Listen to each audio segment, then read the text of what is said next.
Why are we still moving toward bigger government? It's been 30 years since free to choose. Milton Friedman warned us, bigger government won't work, but people still don't get it. Could be worse. This book has made a difference. It's been translated into 25 languages. President Reagan called it a survival kit for freedom. Britain's former Prime Minister, Margaret Thatcher, said she was heavily influenced by free to choose. At the time, most of Europe was moving toward big government. Thatcher changed that in Britain. The presidents of the former Soviet bloc countries like the Czech Republic and Estonia say the blueprint for their free market reforms was free to choose. And those reforms worked. The Czech Republic and Estonia prospered. Governor Arnold Schwarzenegger also said, Milton Friedman expressed everything I ever thought about the way the economy works. Oh, well, I guess not everybody who reads this really gets it. To me, the most important thing about free to choose is that it explains what creates prosperity and what could be more important. America's current economic problems notwithstanding, life here is pretty good. We have a standard of living that's the envy of most of the world. Why? Prosperity is not the norm around the world. Poverty is the norm. And throughout history, most people have lived in dire poverty. Most still do. There are 6 billion people on Earth. Maybe 1 billion have something close to our standard of living. Twice as many, maybe 2 billion, live in horrible poverty. So why? Why did America succeed when most of the people in the world are still poor?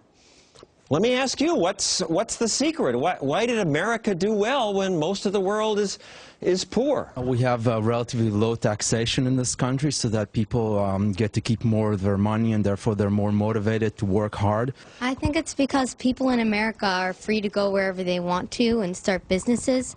That way there aren't any limits and the people don't have to wait in line to ask the government whether they can sell something. Thank you. This is a very libertarian audience and I, of course, like that.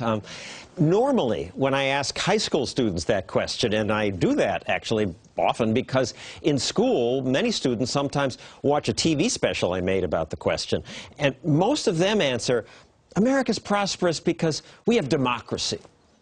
And I always answer, well, democracy's good, but India has democracy, and India's been horribly poor for years. The students then say, oh, well, that's because India is overpopulated. But actually, per square mile, India has about as many people as New Jersey. New Jersey does okay. Other students then tell me, well, America's prosperous because we're a young country, so we have lots of natural resources. And resources are good, but again, India has resources. And consider Hong Kong. Hong Kong has no resources. It's just a rock. They don't even have democracy. The communist Chinese run the show, and before them, it was the colonial British. Yet in the last 50 years, Hong Kong went from third world poor to our level of wealth. Why? How? Well, in Free to Choose, Milton Friedman gave the reason. It was the free market. If you want to see how the free market really works, this is the place to come. Hong Kong. Today, the per capita income in Hong Kong is higher than in Canada and Australia. Did they achieve this miracle here because of Obama-like government investment and job creation? No. This miracle hasn't been achieved by government action, by someone sitting in one of those tall buildings telling people what to do. It's been achieved by allowing the market to work. Hong Kong's colonial government mostly left people alone. The British rulers did enforce rule of law. They prevented people from robbing and killing each other. But then they basically sat around and drank tea. And free people, left alone, created prosperity. No government official is telling these people what to do. They're free to buy from whom they want, to sell to whom they want, to work for whom they want. Sometimes it looks like chaos, and so it is. But underneath, it's highly organized by the impersonal forces of a free marketplace. At the time, most other countries did not have that freedom to choose. India has tremendous economic and human potential. The human tragedy is that in India, that potential has been stifled by the straitjacket imposed by an all-wise and paternalistic government. Central planning in practice has condemned India's masses to poverty and misery. Joining us now is Johan Norberg, who's making new versions of Free to Choose, new documentaries about how free markets affect poor people. And you just returned from Hong Kong. What'd you learn? We've seen a free market revolution these last 30 years, and it has had amazing results. More than 70,000 people have been lifted out of extreme poverty every day since Milton Friedman did this show. And because of Friedman's work? I think partly because of Friedman's work and Friedman's ideas, because people work very hard everywhere around the world. They try to do the best for them and for their families, but only in some places they get the freedom and the incentives to really do that in good ways. And Friedman traveled around the world, he tried to explain these ideas, and it had a serious and important impact. And that was 30 years ago when he was traveling the world and talking about that. Here's another clip from Free to Choose. The free market enables people to go into any industry they want, to trade with whomever they want, to buy in the cheapest market around the world, to sell in the dearest market around the world. But, most important of all, if they fail, they bear the cost. Why is failure important?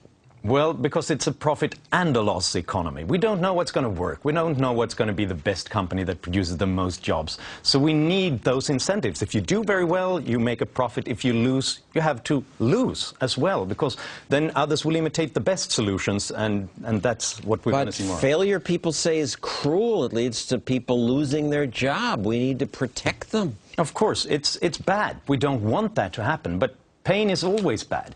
But if we don't have the nervous signal that tells us that when we have a hand on a hot plate, that's pain, well, then we're going to have hands on hot plates in the future. And that's the same thing. If you subsidize, if you bail out bad business, we'll see more bad business in the future, and less job, less productivity, less wealth.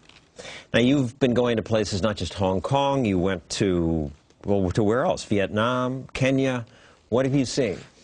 Well, I see people striving everywhere. There's this temptation sometimes to explain problems in some places with culture, with religion, with laziness or something like that, but I don't think that's the case. People work incredibly hard. They all want what's best for them and for their families.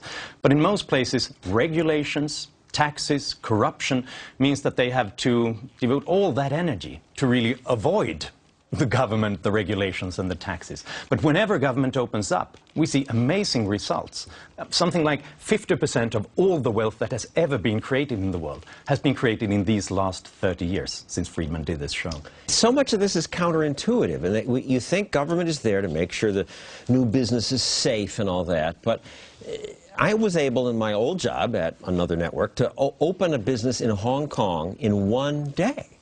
And I think that's a reason Hong Kong is prosperous. But when I asked the people there, why do you think you're rich and communist China and much of the world and your part of the world is poor, they had no clue. Yeah.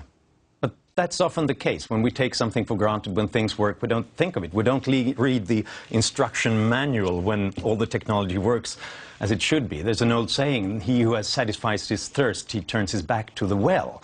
And that's why we need Milton Friedman. That's why we need Free to Choose, to remind us that we can't take this for granted. It's because of specific ideas and a conscious, determined effort to make people more free. Now, there's this woman in Canada who wrote a New York Times bestseller trashing Milton Friedman. And she says things like, these reforms are so wrong and unpopular, they can only be implemented through deception and crisis. Yeah. What's your answer? When we talk about democracies and dictatorships, it's important to realize that the places that have made the most progress in implementing Friedman's ideas have not just been democracies, they've become more democratic. Because as Friedman predicted, when people get more prosperous, when they become more independent, when we have new economic power centers that aren't necessarily connected to the government, it means that people will also begin to demand democratic freedoms. Well, Johan, stay with us, because later we'll be joined not by that author, because she didn't want to come, but another Friedman critic. But first, did you know that Milton Friedman focuses on much more than just raw economics? He also helped end the military draft and start the school choice movement.